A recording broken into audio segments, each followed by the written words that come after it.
Bienvenue dans ce nouveau numéro de PAF consacré au deuxième tour des législatives et à leurs conséquences, à ses conséquences plutôt en français. Il y a beaucoup de choses à dire, donc je vais vous présenter tout de suite les invités. Armelle Lebras-Chopard, bonjour. Bonjour. Vous êtes professeur émérite de sciences politiques et ça va être intéressant. Alors vous êtes beaucoup intéressé aux femmes en politique. Votre dernier ouvrage s'appelle Femmes et République.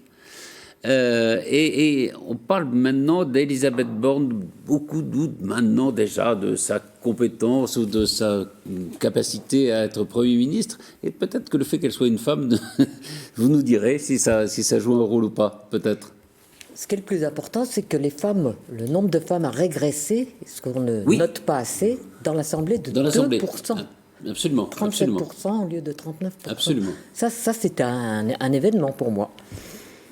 Véronique Jérôme, bonjour. Bonjour Patrice. Vous êtes maître de conférence de sciences de gestion à l'Université de Paris-Saclay et vous êtes la co-créatrice avec votre mari universitaire et responsable du site Electionscope, et je dois dire que je suis ébahi à chaque fois. Alors, en janvier, vous aviez prévu à la décimale près le score des présidentielles. Il y a un mois, un peu plus d'un mois, vous m'avez envoyé les prévisions d'Electionscope pour les législatives. Et alors que tous les sondages nous disaient qu'il y aura une majorité absolue pour la majorité présidentielle, vous disiez dans votre étude, il y aura à peu près 240 députés de la majorité présidentielle et le LR, à la droite, jouera le rôle d'un parti charnière. C'était un moment où les sondages disaient tout à fait autre chose. Je précise que Electionscope ne fonctionne pas avec les sondages. C'est une étude scientifique qui tient compte des votes précédents, notamment, et puis de l'état d'esprit des électeurs. Hein. Oui. Enfin, juste pour préciser, ce qu'on avait fait et ce qu'on a donné, c'était sur la métropole, donc sur les 539 sièges de métropole. Et là, on a des résultats qui sont très précis. La seule difficulté, c'est qu'on a finalement comme un effet de vase communicant entre ce que l'on avait prévu pour NUPS, où on avait donné 219 voix à NUPS et la gauche entière. C'était NUPS plus la gauche et l'extrême gauche. Ils en ont eu 137 sur la métropole. On s'est trompé de 82 voix. On a surestimé de 82 et on a en même temps sous-estimé le RN de 82. Et on voit bien cet effet de vase communicant, cette porosité on essaie de s'expliquer quand on le modèle. Mais vous aviez prévu qu'il n'y aurait qu'une majorité relative. Une majorité relative pour Emmanuel Macron, parce qu'on avait donné 231 voix pour ensemble sur la métropole. 231 sièges, pardon. 31 voix. Geoffrey Meillat, bonjour. Bonjour Patrice. Ça va bien? Vous êtes avocat au barreau de Versailles. Absolument. Vous êtes, maintenant on dit ancien secrétaire de la conférence du stage. Je suis désormais ancien secrétaire de la conférence. Parce qu'il y a des jeunes qui poussent. Absolument. J'ai été contraint, moi aussi, de rendre mon mandat. Voilà, absolument. Et Jean-Charles Lajonie, bonjour. Bonjour. Vous êtes éditeur. Et alors, voilà, vous avez parté Métastase de Jess Kahn. Alors, il y a deux meurtres, meurtres qui arrivent. Il y a plusieurs meurtres. C'est un transgenre dans le Nord, il y a un artiste imam à Lyon. Un artiste transgenre qui se fait assassiner en plein concert. Un imam plutôt modéré qui se fait exécuter avec sa famille dans un parking. Ça, c'est le côté roman un peu social et actuel. Et puis, il y a un côté roman noir dans ce que ça décrit de la réalité des sociétés françaises, et notamment du nord de la France. Et puis, il y a deux tueurs en série qui sont traqués, en plus, par les trois flics héroïques. Il y a un commandant, un capitaine et la femme du commandant, je crois. Voilà, la femme du capitaine. Voilà.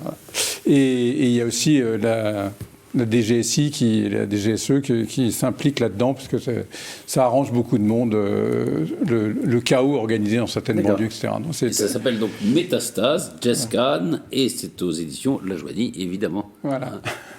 Alors, on va aborder les élections et on va commencer par ce constat. Moi, je pense que tout le monde perd, mais vous allez me dire si vous êtes d'accord.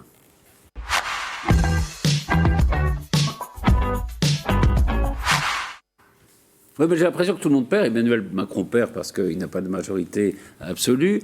Jean-Luc Mélenchon perd puisqu'il disait « je vais être Premier ministre », il ne sera pas Premier ministre. Et en plus, le score de la gauche n'est pas très élevé, c'est à 29%, c'est un des scores les plus bas de la gauche.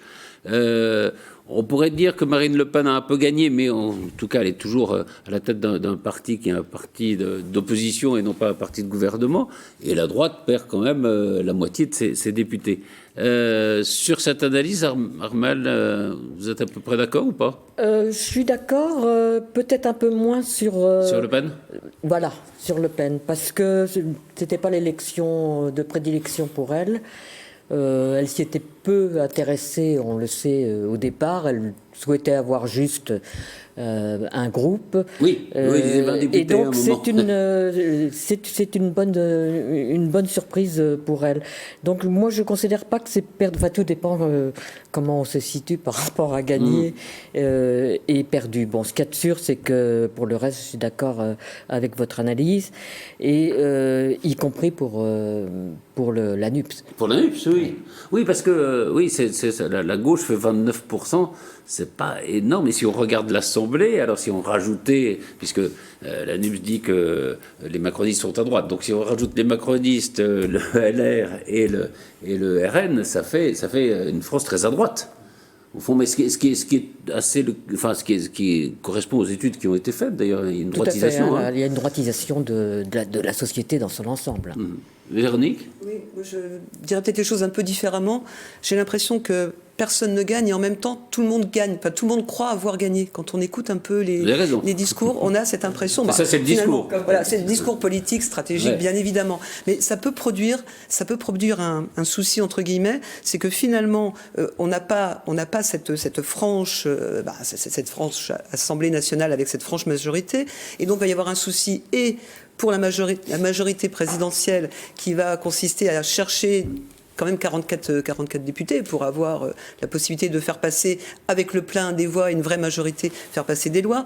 Il n'y aura peut-être pas nécessairement besoin de cette majorité forte pour faire passer toutes les lois, mais il y aura quand même un souci, c'est que quand on vient d'être réélu, quand le président de la République vient d'être réélu, il aime bien être confirmé dans cette réélection par une assemblée qui va le soutenir. Et là, le problème va se poser sur le plan des réformes, je dirais, les moins impopulaires. Et là, sur les réformes les moins impopulaires, il y aura finalement un arbitrage. Soit il les fait quand même et il va devoir à nouveau trianguler sur sa droite. Il va devoir aller chercher à droite les voix dont il a besoin pour faire des réformes. La retraite à 65 ans, forcément, il n'y a que la droite qui pourrait... Plus impopulaires, alors. Voilà, non, les plus impopulaires. Oui, vous disiez les moins impopulaires, c'est les plus impopulaires. Pardon, les plus impopulaires qui seront d'autant plus difficiles à faire passer en début de mandat qu'il n'a pas d'état de grâce. Parce que généralement, en début de mandat, on fait passer les réformes qui sont les plus difficiles. On a un état de grâce, on est populaire, on peut les faire passer. On va venir peut-être après à comment ça va se passer maintenant, mais sur le constat des élections, Jean-Charles, Geoffrey. Je trouve curieux que vous puissiez dire que le Front National n'est pas gagnant, le Rassemblement National n'est pas gagnant, parce que quand même passer de 7 à 89 députés, si ça ne s'apparente pas à une victoire, qu'est-ce que c'est qu'une victoire? Là, je comprends pas bien. En revanche, je sais ce que c'est qu'une... C'est presque une victoire contre leur gré. Oui, non, mais ça ne veut pas dire que... Ils n'ont pas fait une campagne ni que j'apprécie cette victoire, etc., mais on est force de constater le résultat. Et en revanche... Ils progressent et ils montrent qu'ils peuvent rentrer à l'Assemblée sans scrutin proportionnel, au fond. Voilà. Et puis il y a une vraie défaite, une véritable défaite, c'est celle de Jean-Luc Mélenchon, parce que on peut s'enorgueillir vaguement d'un score quand même pas terrible de NUPS ou de NUPES, je ne sais pas ce qu'il faut dire, mais enfin la France insoumise est quand même, c'est pas énorme, hein, c'est 71 députés, je crois. Enfin, je veux dire, c'est moins que le Rassemblement National. Enfin, là, c'est un véritable échec pour le type qui pérorait en disant je vais être Premier ministre. C'est un échec total, quoi. Je pense que peut-être pas, mais enfin, c'est moins que ce qu'ils espéraient. On est loin de pouvoir être Premier ministre avec 71 députés. Oui, c'est un Premier ministre, c'est sûr. Pareil, mais ça, Premier ministre, tout le monde savait que c'était une fadaise, quoi. Enfin, oui, mais enfin, si la presse en avait peut-être fait un peu moins... Oui, absolument. Voilà, c'est vrai que les commentateurs, ils sont... Geoffrey Meillet. Très rapidement, moi, je suis d'accord. En fait, en réalité, je suis d'accord et pas d'accord avec vous concernant qui gagne et qui perd. Alors, concernant ceux qui ont perdu, alors il faut toujours, à mon avis, mais peut-être... aurez-vous un avis différent du mien, c'est qu'il faut toujours mettre en perspective cette élection législative avec cette élection présidentielle, puisque chronologiquement, elles se suivent immédiatement, même si effectivement, elles sont fonctionnellement différentes.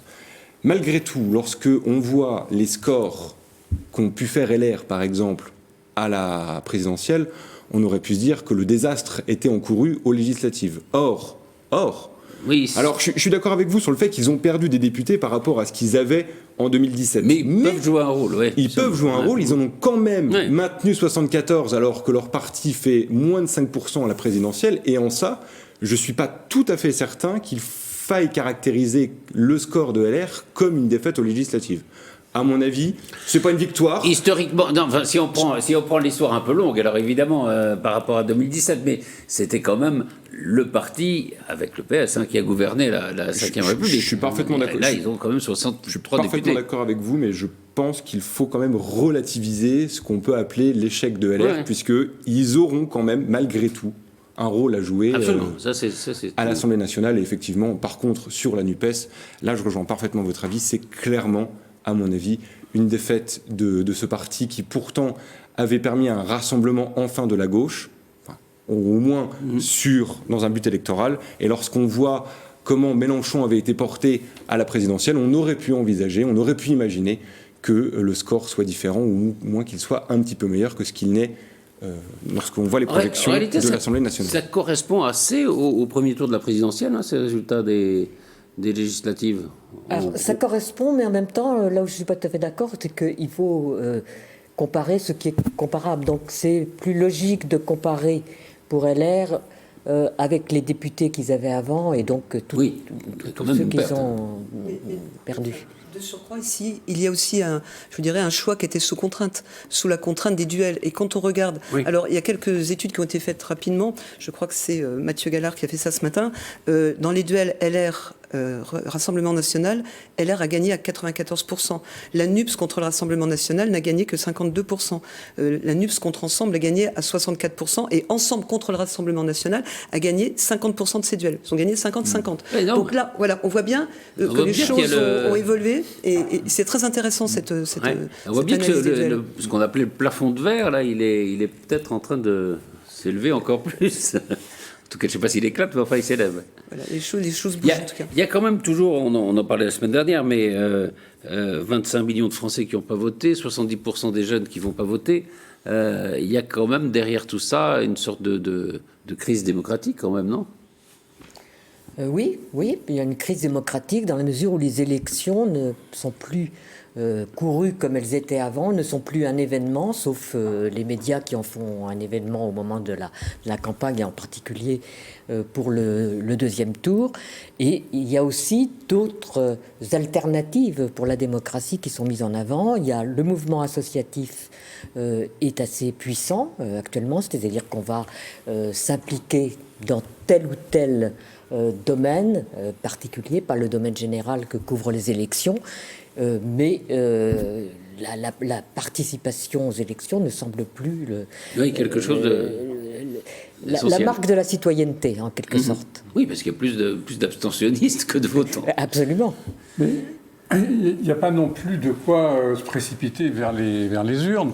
Il n'y a pas véritablement de débat. Il n'y a pas... qu'est-ce qu'on pouvait dire ? Le seul petit point de divergence entre les uns et les autres, enfin pas petit, mais c'est la retraite à 65 ans ou pas. Mais c'est vrai que quand on a 19 ou 20 ans, est-ce que c'est vraiment quelque chose de très fédérateur, la retraite à 65 ans ? Je ne pense pas. Sinon, après, il y a les élucubrations économiques de l'un qui sont à peu près aussi stupides que les élucubrations économiques de Marine Le Pen. Enfin, je veux dire, donc Mélenchon ou Marine Le Pen, économiquement, ça n'a pas d'intérêt. Je comprends que ça ne séduise pas.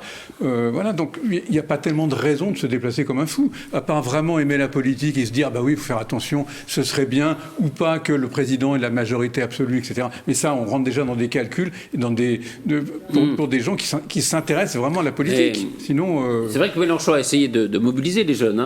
Il les a... Enfin, je veux dire, en les prenant un peu pour des bonnets, quoi. Enfin, je veux dire, on a après, avec son style, peu importe. Enfin, il a essayé de les mobiliser.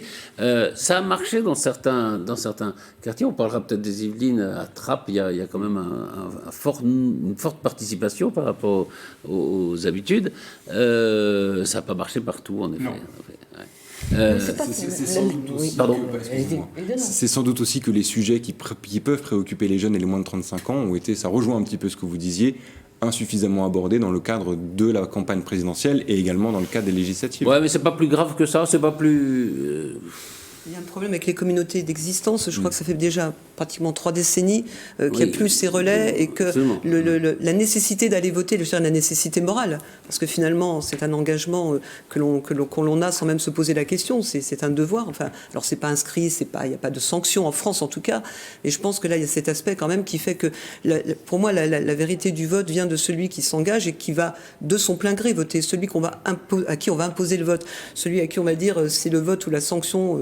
Tu vas voter et si tu t'abstiens, tu es sanctionné. Je pense que ça ne produira rien de bon. Et puis concernant les jeunes, il y a juste un petit point que je voulais ajouter, c'est qu'ils ne voient peut-être pas toutes les conséquences de leur choix, parce que finalement, pour la plupart, ils ne sont pas encore engagés dans la vie active. Donc les conséquences économiques des choix politiques, ils ne sont pas impactés pour l'instant. Ce sont leurs parents. Donc là, mais je voudrais juste dire une chose qui éclaire un peu ce que vous dites. Je donne des cours, en plus de mon boulot d'éditeur, dans un IUT à Rambouillet, donc pas très loin d'ici.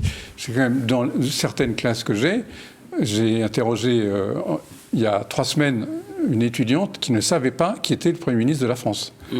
Donc c'est vous dire que avant la nouvelle, hein, ou celui d'avant, c'était Castex ou non, c'est Elisabeth Borne. Elisabeth Borne. Vous-même, vous avez dit pas. J'allais forcer sur son prénom. Mais non, c'est dire peu d'élèves étaient capables de souffler. Hein. Il y en a, j'entendais quelques-uns qui disaient ah oui c'est une femme ou c'est mais donc.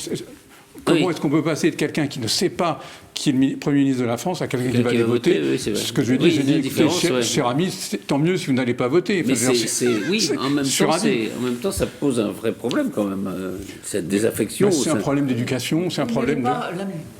Vous avez cité des causes qui sont des causes pour ces élections, présidentielles et législatives, mais c'est un mouvement, comme vous venez de le noter, un mouvement qui est beaucoup plus ancien. Et en ce qui concerne les jeunes, il y a quand même un point où Mélenchon a touché les jeunes, c'est sur Parcoursup. Oui. D'après des enquêtes ou des interviews mini-trottoirs, les jeunes ont quand même accroché là-dessus. C'est peut-être une des raisons, peut-être pas à Trappes, mais pour lesquelles certains jeunes se sont portés. Et d'ailleurs, les jeunes ont voté très beaucoup plus à gauche, Mélenchon, et y compris à Trappes. La cause de l'abstention, alors pas nécessairement chez les jeunes, mais de l'abstention globale, elle peut être institutionnelle aussi. Dans le sens où on fait déplacer des électeurs. Alors bien sûr que c'est un droit et un devoir, mais toujours est-il qu'on les fait déplacer 4 fois. 2 fois pour le premier tour, enfin pour l'élection présidentielle, et quasi concomitamment 2 fois pour l'élection législative. Or, à l'époque où nous avions le septennat présidentiel et le quinquennat législatif, il y avait effectivement une forme de respiration qui se faisait. Ouais. Et alors peut-être que le taux d'abstention serait différent s'il n'y avait pas de suivi entre l'élection présidentielle et l'élection législative, et si on était encore sous cet ancien mode de septennat ou peut-être un autre régime. Non, mais c'est vrai qu'il y avait... Oui, il y a un projet de mettre les élections présidentielles et législatives le même jour. Mais c'est vrai que il y a aussi le fait, on en parlait, il y avait beaucoup de duels. Donc il y a des gens qui sont engagés au premier tour derrière un candidat qui n'avait peut-être pas non plus envie d'aller choisir entre 2 candidats pour lesquels ils n'avaient pas voté au premier tour. Ça doit pouvoir jouer aussi. Mais c'est là où l'électeur peut être un peu stratège, parce que finalement, soit il y va... Mais ils ne sont pas tous stratèges, les électeurs. Mais il semblerait quand même que globalement, ils ont usé d'une certaine stratégie pour qu'on en arrive à ce point, qu'il n'y ait pas de majorité claire, et que finalement on a une partie qui sont allés voter. C'est ce que je disais la semaine dernière, je crois, c'est que l'offre aussi est en cause. L'offre politique, le fait de proposer un candidat de l'Union, sachant que l'Union ne s'est pas faite autour d'un pivot central. Je parle de la NUPS par exemple. L'Union s'est faite autour de l'extrême, presque la gauche de la gauche. Donc forcément, l'électeur PS a peut-être du mal à se reconnaître dans le candidat de la NUPS qu'on va lui donner. Donc soit il est allé voter en se disant je suis fidèle à mon camp, je vais voter, soit il s'est abstenu en disant débrouillez-vous finalement, ce n'est plus mon problème. Donc on peut avoir cet aspect aussi qui peut expliquer des choses. Absolument. Est-ce que vous direz que du coup la France a perdu exclusivement raison de perdre, parce que c'est vrai qu'on est dans une période un peu compliquée extérieurement, économiquement, et que voilà. C'est peut-être probablement un effet pervers de la campagne de Mélenchon, c'est-à-dire que finalement Mélenchon et la NUPS qui voulaient tirer la France vers la gauche, vers l'extrême gauche, ils vont pousser la France vers la droite, parce que Macron, c'est pas chez NUPS qu'il va trouver des alliés, donc il va plutôt les trouver chez les Républicains, donc ils poussent le gouvernement à aller plutôt vers sa droite. C'est vrai que donc, si vous étiez à droite, il valait mieux voter pour la NUPS en vous disant comme ça, le LR sera le parti charnière. Voilà. C'est l'électeur stratège, ça. On va passer maintenant. Donc on a les résultats. Qu'est-ce qui peut se passer maintenant? Comment gouverner? C'est la deuxième partie de cette émission.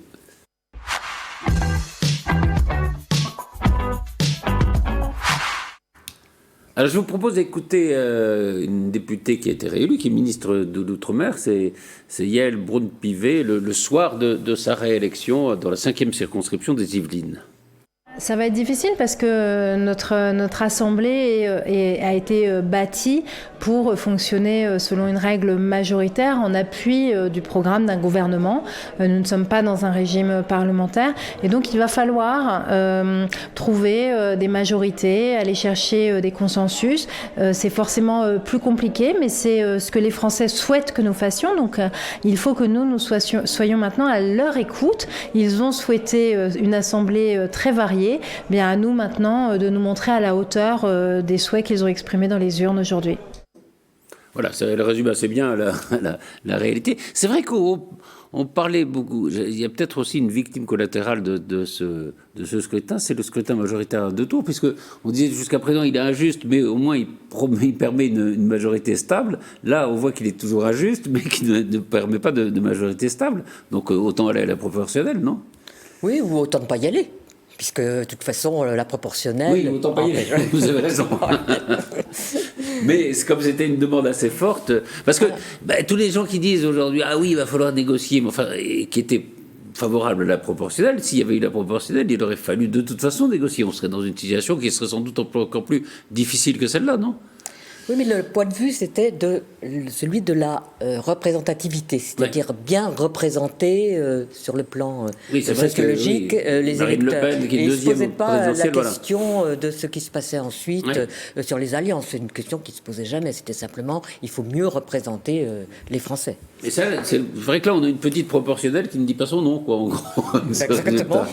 Mais là, c'était une question, vous avez tout à fait raison, c'est une question de représentation. Par contre, se pose aussi la question d'être élu pour gouverner, s'agissant de la présidentielle, et d'être élu pour être aux affaires, s'agissant des législatives.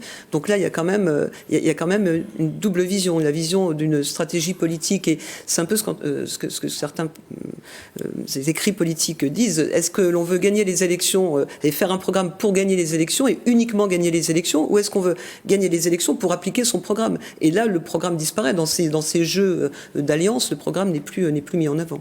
Parce que sinon, les alliances se feraient pas. Jean-Charles, on n'était pas, à part oui, peut-être la NUP, c'est vrai, on n'avait pas beaucoup de visibilité sur les programmes des uns et des autres.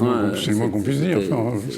C'était le grand flou. Et d'ailleurs, c'est l'absence de programme. Voilà. Et l'absence de programme et de campagne, notamment de la part du président, qui ne s'est pas trop engagé, qui n'a pas vraiment mouillé la chemise en l'occurrence, qui lui a fait dire finalement, et qui l'a obligé à aller sur le terrain de ce qui reste finalement son territoire, c'est-à-dire le régalien, et il s'est un peu comporté, j'allais presque utiliser une image un peu forte, mais comme s'il était en cohabitation. C'est-à-dire qu'il a conservé le régalien, il a parlé sur le tarmac, il a parlé de l'étranger, depuis l'étranger, des élections françaises, ce qui est quand même un peu, là aussi, un peu une entorse à ce qui se fait habituellement. Et en même temps, il a montré une forme de faiblesse en ne s'engageant pas. Et ça, c'était peut-être une erreur de stratégie.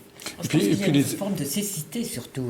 Il a pensé que, comme il avait gagné les présidentielles, il n'arrêtait pas de répéter, de toute façon... Oui, ça s'est toujours produit. Ça s'est toujours produit, j'aurais une majorité absolue, alors... ne pas mouiller sa chemise, c'est aussi éviter les impairs, les erreurs. Oui, ça avait marché pour la présidentielle, c'est bien d'ailleurs. Ça avait marché.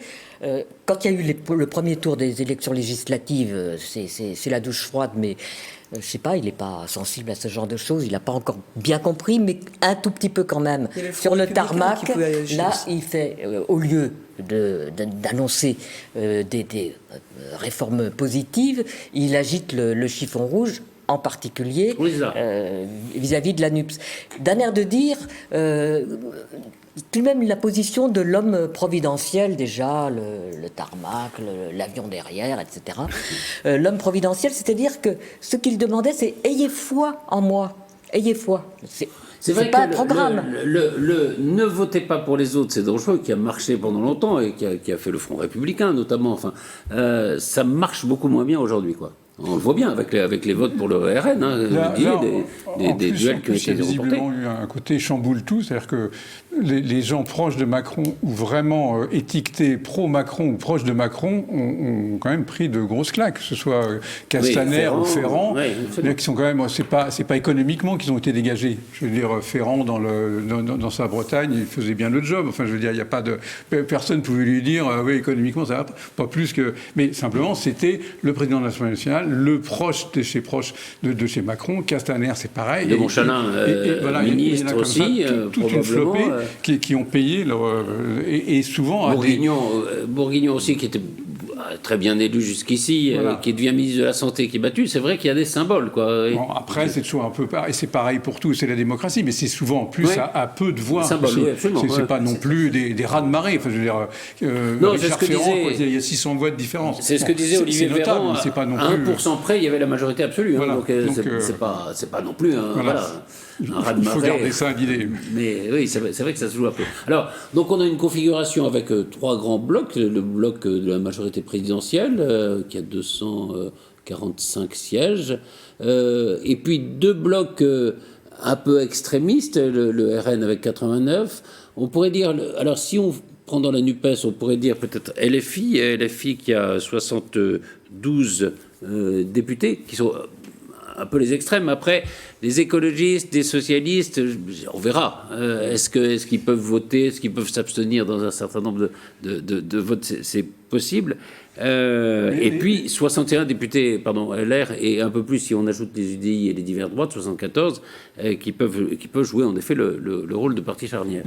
J'allais dire ce qui est quand même très amusant ou inquiétant, mais c'est l'attitude de Mélenchon qui dès lundi disait on va faire qu'un seul groupe et en gros je vais voir qu'une seule tête, la mienne, et puis vous allez tous voter. Oui, mais il fait de la politique, Mélenchon. Non, il fait de la politique, mais enfin, NUP aura duré. De son point de vue, c'est pas idiot. Non, mais NUP aura duré moins de 24 heures. C'est-à-dire que les écolos, les socialistes et les communistes ont dit mais hors de question, on veut nos groupes et il n'y aura jamais de groupe unique. Des groupes pour des raisons financières, notamment, et puis pour des raisons, déjà les socialistes ont bouffé leur chapeau. Si en plus vous leur dites qu'il n'y a plus de. Non, mais j'entends bien que la proposition n'allait pas être acceptée, mais politiquement, c'est pas totalement idiot de dire on est un groupe de gauche qui est le plus fort de l'Assemblée. Ça peut se défendre politiquement, encore une fois. Oui. Hein. Non mais Mélenchon, non, c'est tout à fait dans sa ligne. Mélenchon, il va au toupet.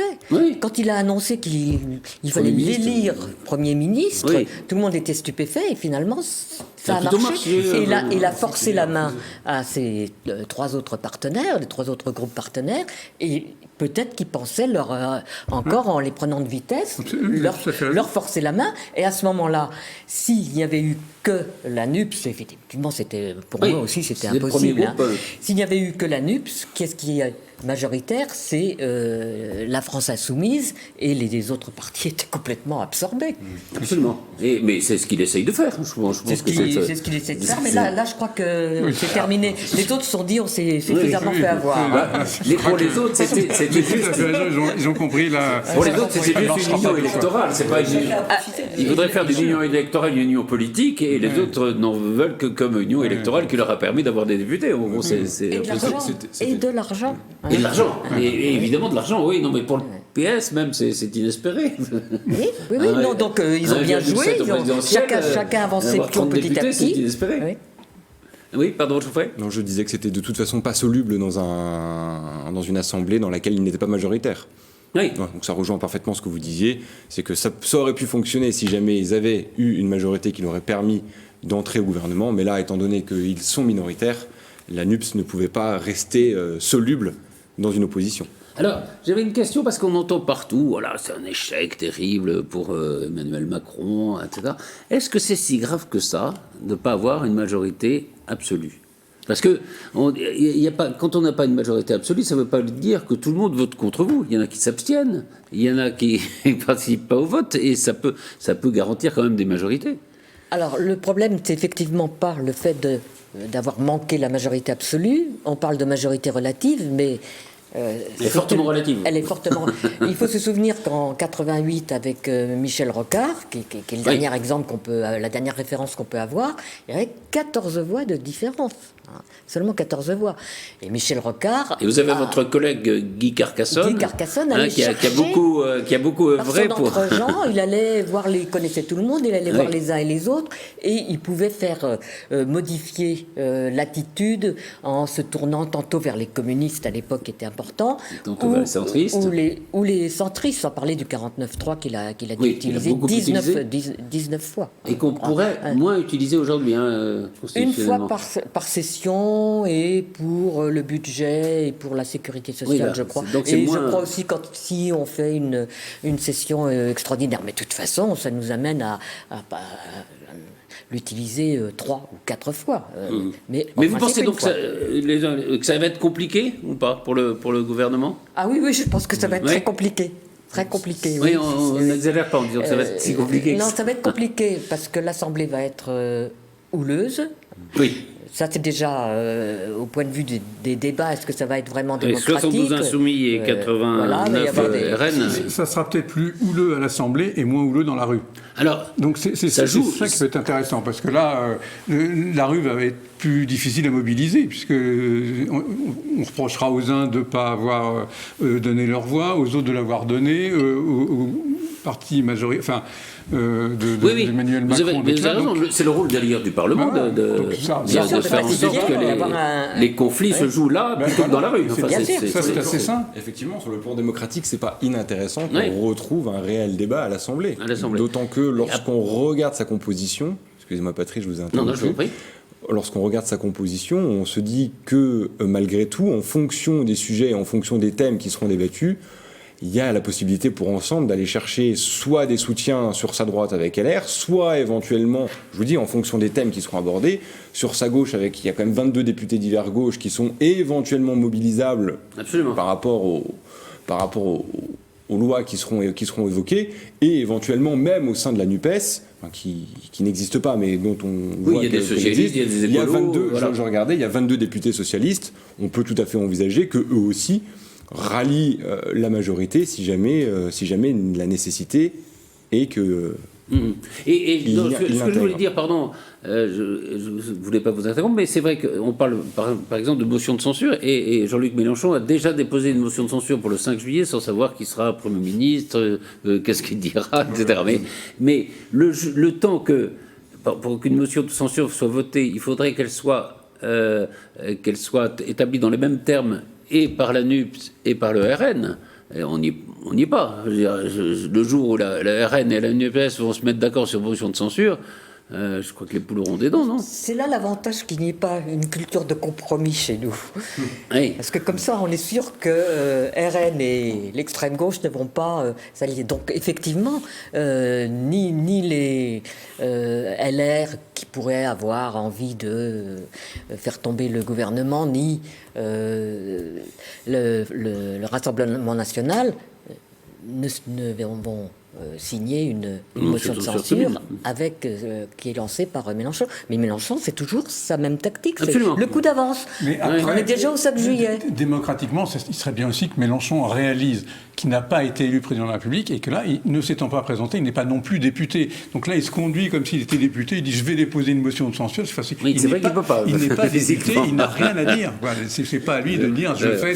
Non, mais il faudrait le rappeler à la loi, par moment. Juste un mot, je ne suis pas sûr qu'il soit de l'intérêt de LR de faire tomber Macron, parce que finalement, il n'y a pas de figure emblématique. Justement, voilà. Les oppositions ont soit des figures usées, Marine Le Pen ne retournera pas à la présidentielle, Mélenchon non plus, et LR, pour l'instant, cherche un candidat à la présidentielle. De chef. Voilà, il n'y a pas de chef, le chef s'en va, et il y a trop de chefs. Il y a trop de chefs potentiels.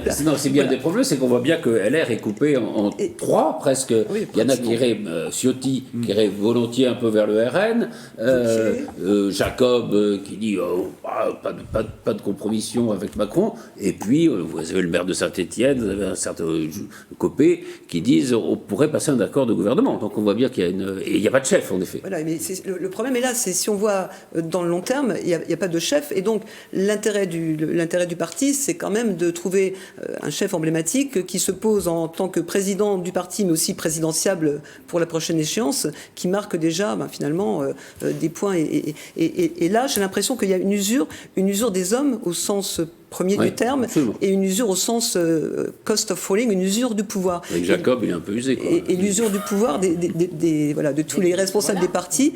Se poserait même la question, si on voulait aller au bout de la réflexion, est-ce que Emmanuel Macron n'est pas dans une forme d'usure du pouvoir? J'ai lu ici et là des éléments qui commencent à dire c'est la fin du deuxième mandat qui est à peine engagé. C'est ce matin sur je ne sais plus quelle radio. On sait que le deuxième mandat est toujours très compliqué. Il est compliqué, mais là, il est certain. Alors sur une radio, ils ont posé la question aux éditeurs, est-ce que Macron est entre guillemets cramé? Et à 64%, ils ont répondu oui.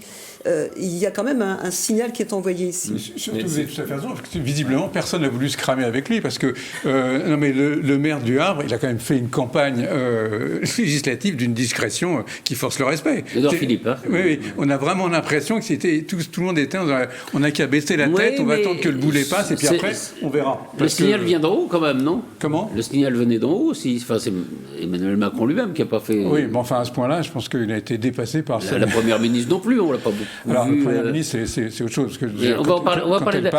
Simplement, je voulais revenir à ce que disait Geoffrey, parce que vous disiez, bon, on peut trouver des majorités successives. Hein. Il y a aussi la possibilité, c'est ce qu'on appelle Jean-François Copé, d'un pacte de gouvernement. C'est-à-dire que là, on négocie, on dit, voilà, on va faire 5 réformes, 6 réformes, on est d'accord là-dessus, on y va ensemble, et là, il peut y avoir une majorité absolue. Ça peut être... Oui, sauf que LR n'en veut pas. Enfin, Christian Jacob a été très clair une là-dessus. Une partie de LR n'en veut pas, mais...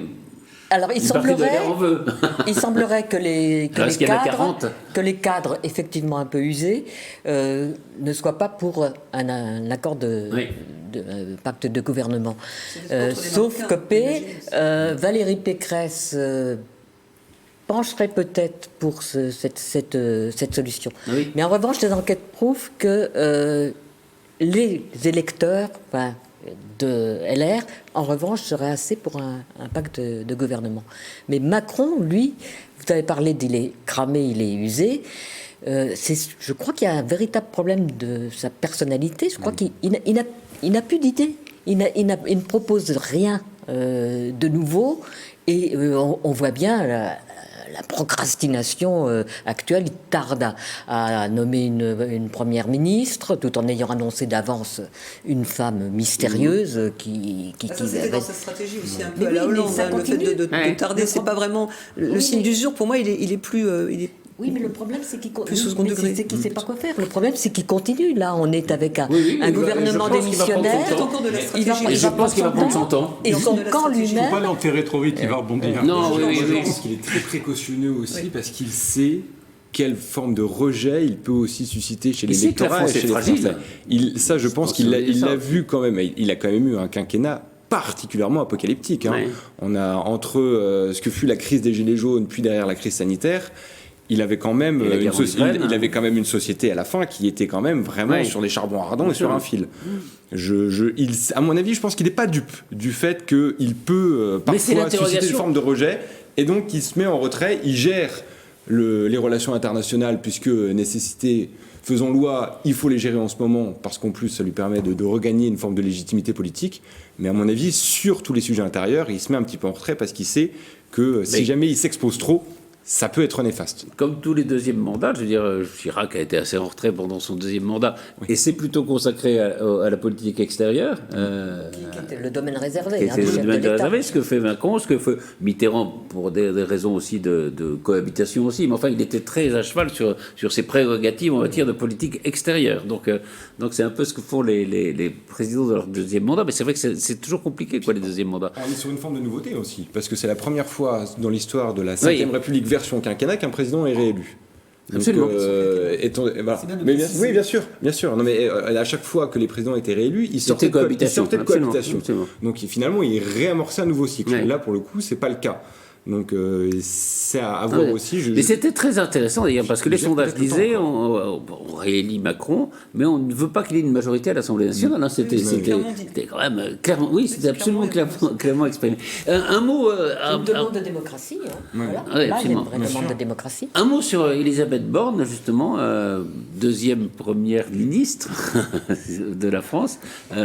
Pas une situation facile, on parle déjà du fait qu'elle ne serait pas la bonne personne pour conduire cette politique. Le fait qu'elle soit une femme, ça joue peut-être dans le fait qu'il est peut-être compliqué de la renvoyer, d'ailleurs. Je pense que c'est pas un vrai cadeau qu'on a fait aux femmes en nommant Elisabeth Borne. Premier point. Donc là, la personne, de toute façon, on a dit qu'elle était transparente. Elle a absolument pas mené la campagne des législatives. Elle s'est occupée de sa circonscription. Elle a été élue avec 52%, ce qui n'est pas énorme dans un fief hyper macroniste. Elle a une voix monocorde. Vous l'avez entendu le soir des législatives. C'est vrai que c'est pas une oratrice.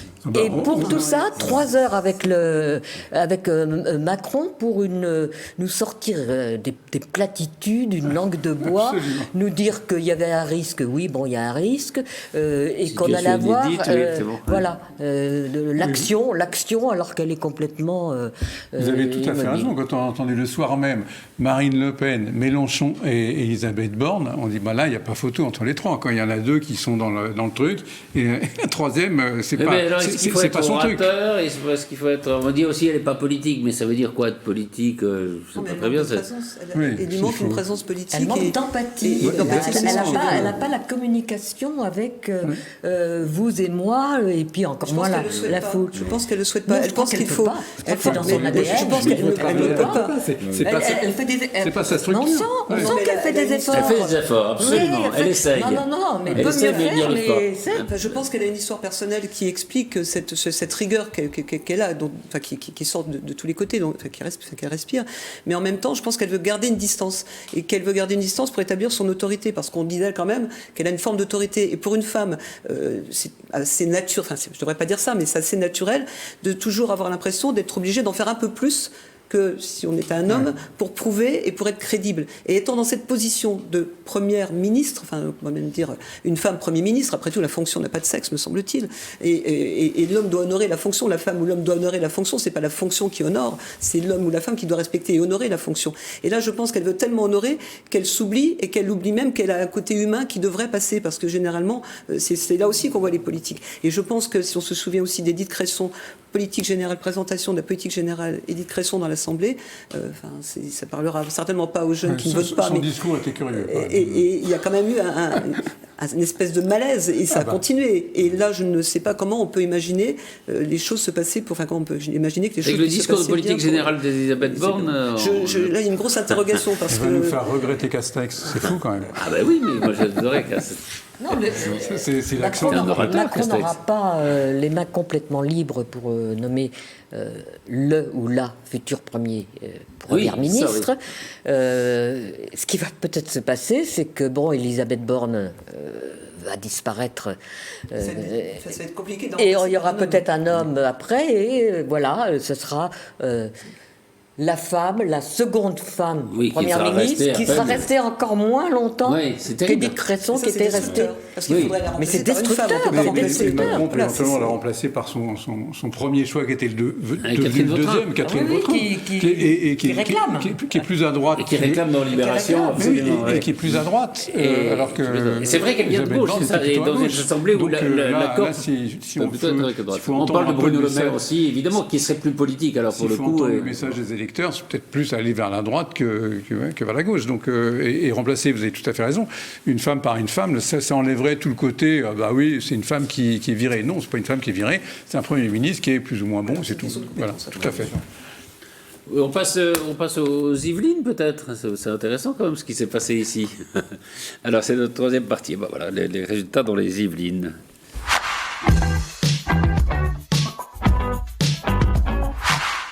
Et il y a 12 circonscriptions. Sur les 12 circonscriptions, 10 députés de la majorité présidentielle.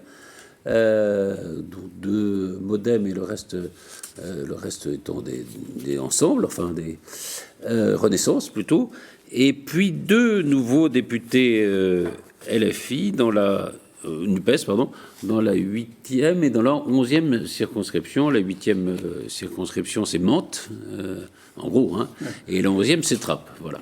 Trappes et Elancourt, en gros, hein, c'est ça.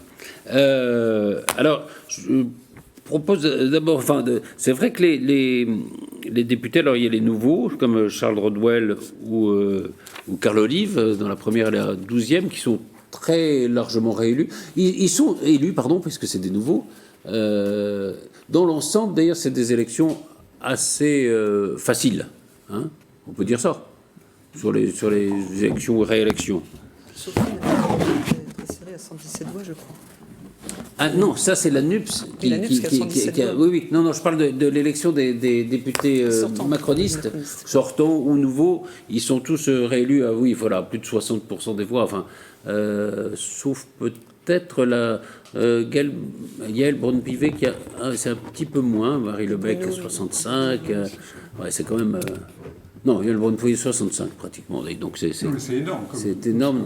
C'est peut-être Nadia Hay, alors qui a voilà, Nadia Hay, qui est l'ancienne ministre de la ville, qui avait changé de circonscription et qui est élue avec 56%. C'est quand même très très favorable. C'est mieux qu'Elisabeth Borne. C'est mieux qu'Elisabeth Borne. Vous n'avez pas une passion pour Elisabeth Borne Ah non, elle nous fait du tort. Ah bon?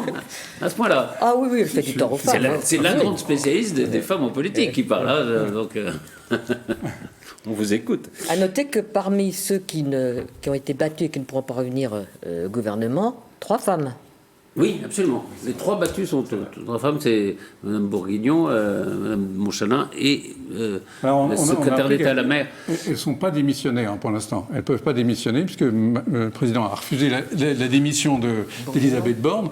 Et donc j'ai appris, mais là je parle sous votre contrôle à tous les 3, mais je ne connais pas grand-chose aussi précisément, qu'en fait un gouvernement démissionnaire ne pourrait rien décréter. Donc en fait, c'est pour ça qu'il a refusé la démission et que donc tous les ministres restent en place pour l'instant. Parce que ça permet de décréter. Les affaires courantes. Voilà, mais ça permet de décréter des choses, alors que sinon, Oui, absolument, c'était le prisonnier. gouvernement est apte à gouverner. Voilà, tant qu'il est, donc voilà. les 3 ministres qui devaient partir pour l'instant ne sont pas partis et sont peut-être pas proches de partir. Mais de toute façon, je pense qu'il y aura un certain délai entre. D'abord, il y a des voyages à l'extérieur qui vont dans les semaines qui viennent pour le président de la République, et je pense qu'il y aura un certain délai entre le fait que Elisabeth Borne présente sa démission, qu'elle soit acceptée et qu'un nouveau gouvernement soit renommé. Je pense qu'il prend son temps comme il l'a fait jusqu'à présent. C'est une stratégie. Ouais. Ben, c'est vrai qu'il vaut mieux pas agir là. Le temps qu'il a pris quand il n'y avait pas le feu au lac. Oui, là, on se dit, maintenant, là, on peut s'attendre à peut-être un remaniement au mois de septembre. Éventuellement. L'intéressant, c'est en effet les deux candidats de la gauche qui ont été élus. Alors, il faut raconter que la 11e circonscription est une circonscription qui bouge souvent. Hein. Ça a été la circonscription de Benoît Hamon quand la gauche était au pouvoir. Ça a été, elle est passée à droite après. Elle est passée. Avant, elle était à droite. Elle est venue à Hamon. Après, elle est passée à l'REM. Avec Nadia Hay, puis elle est revenue à droite après une élection partielle à Philippe Benessaya, et là elle revient à gauche. C'est vrai qu'elle bouge beaucoup, hein, cette circonscription, Amel Le Bras-Chopard, la 11e. Oui, mais peut-être que démographiquement elle bouge beaucoup aussi. Hein. C'est possible. Démographiquement, les jeunes sont majoritaires. Mmh. Donc il y a eu beaucoup d'abstention, mais on peut penser qu'il y a quand même quelques jeunes qui ont été votés, ce qui expliquerait tout de même ce basculement. Mais dans les deux circonscriptions, il y a plutôt une bonne mobilisation à Trappes et à Mantes. Hein. Voilà, et puis une vraie campagne, une mobilisation. Ben, je vous propose de voir un sujet de Nicolas Dandry, justement, sur les 2 nouveaux députés de gauche. La gauche avait percé au premier tour des élections législatives. La gauche confirme son retour dans les Yvelines. La nouvelle Union populaire écologique et sociale aura 2 députés yvelinois à l'Assemblée nationale suite aux élections législatives. D'abord dans la 8e circonscription, Benjamin Lucas s'impose largement. J'ai fait campagne depuis des semaines auprès des habitantes et des habitants pour convaincre, pour mobiliser, parce que j'ai entendu des souffrances, parce que j'ai entendu aussi des envies, des attentes, des aspirations qui correspondaient, je crois, à ce que je portais, à ce que nous portions dans cette campagne, sur le pouvoir d'achat, sur la justice sociale notamment, sur le respect et la dignité pour chacune et pour chacun. Donc ça ne me surprend pas, c'est l'ampleur du résultat qui me surprend en revanche, parce qu'il est très large et plus large que ce que je croyais. Ce qui a fait la différence, c'est qu'on a fait campagne d'arrache-pied, qu'on est allé voir des milliers de gens, qu'on a frappé à des milliers de portes, qu'on a échangé, qu'on a écouté. Ça a été une campagne de dialogue, une campagne d'idées. En tête lors du premier tour, le candidat de la NUPES récolte 5000 voix supplémentaires au second tour sur l'ensemble de la circonscription. À Mantes-la-Jolie, il dépasse les 60% avec une abstention plus faible qu'au premier tour. Résultat pour moi-même, 15 759 voix. Même phénomène dans la 11e circonscription, William Martinet devient le député de ce territoire.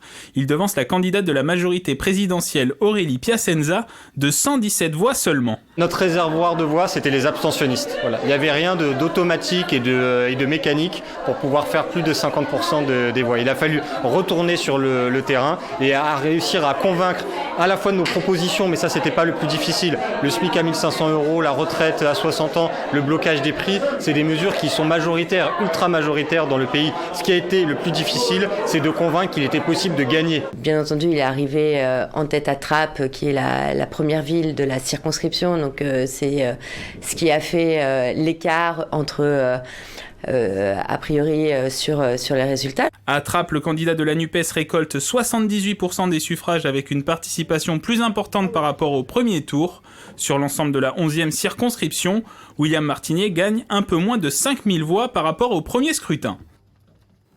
C'est intéressant parce qu'il y a plus grosse participation à Mantes et à Trappes.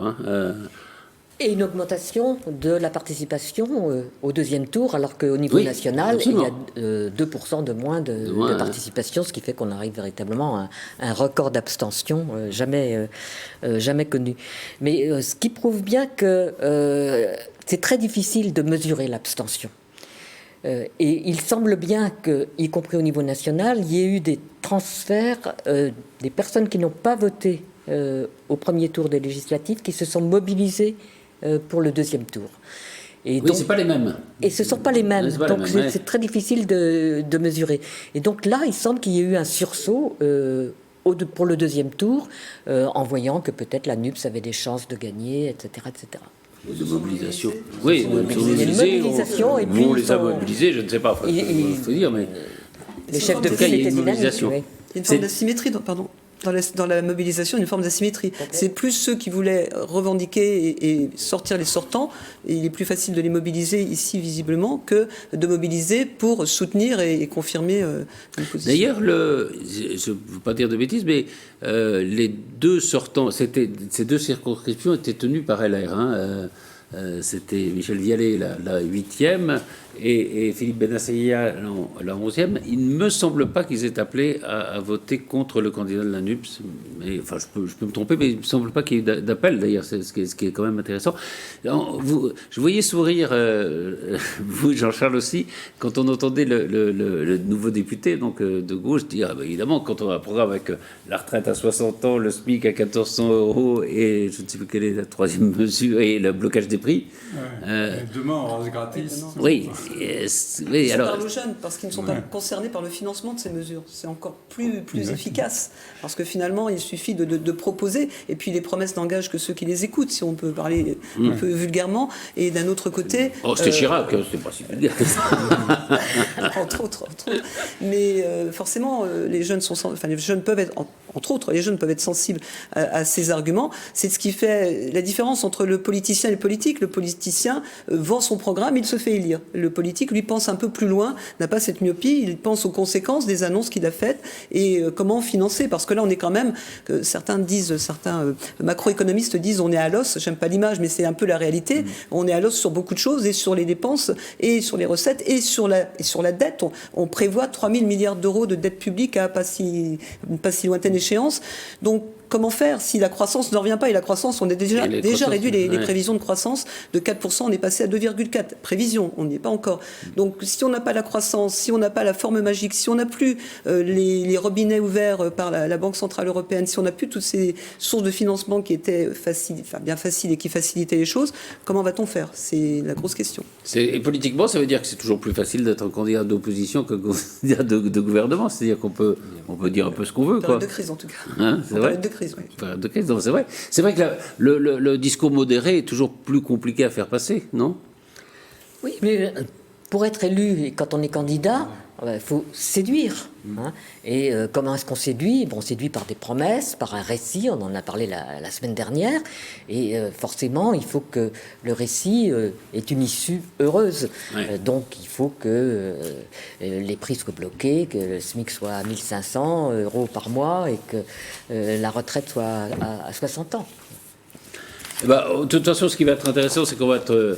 il y a un retour de la politique, en tout cas, qui va être de toute façon intéressant, non? Oui, je dis tant mieux, et qu'on va sûrement voir, ne serait-ce que sur la réforme des retraites, ce sera peut-être pas à 65, mais peut-être que voilà, ça sera à 62, 63, pour arriver à trouver des choses. Il y a juste une chose qui peut être positive, enfin, je parle sous votre contrôle, c'est vrai que jusqu'à présent, le pays était relativement difficile à gouverner parce que les candidats au présidentiel faisaient 25-27% au premier tour, et quand ils se mettent à appliquer leur programme, ils ont à peu près 60-70% de gens qui sont contre eux. Là, il va falloir trouver des alliances, ça va peut-être un peu favoriser finalement peut-être plus les réformes que ça ne pourrait les bloquer.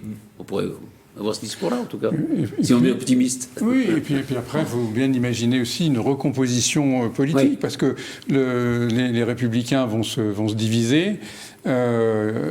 Tout va dépendre de qui prend la tête des Républicains, mais on peut aussi imaginer qu'il y ait un jour une idée de faire un grand parti de droite alliant une droite extrême à une droite, voilà, et puis que l'autre parti aille chez Macron. Voilà, donc cette recomposition, il faut la prendre en compte, cette possibilité de recomposition. Merci beaucoup, merci à tous les quatre. Merci Armelle Lebras-Chopard. Je rappelle, votre livre, c'est Femmes et République. Enfin, c'est un livre collectif, hein, mais très, très, très bon livre historique et politique. Merci Jean-Charles Lajoigny. Je rappelle donc Métastase, des éditions Lajoigny. Merci beaucoup Geoffrey Millière, bonne plaidoirie. Merci. Vous partez. Et puis, je recommande évidemment le site Electionscope de Véronique Jérôme. Merci beaucoup. Merci Patrice.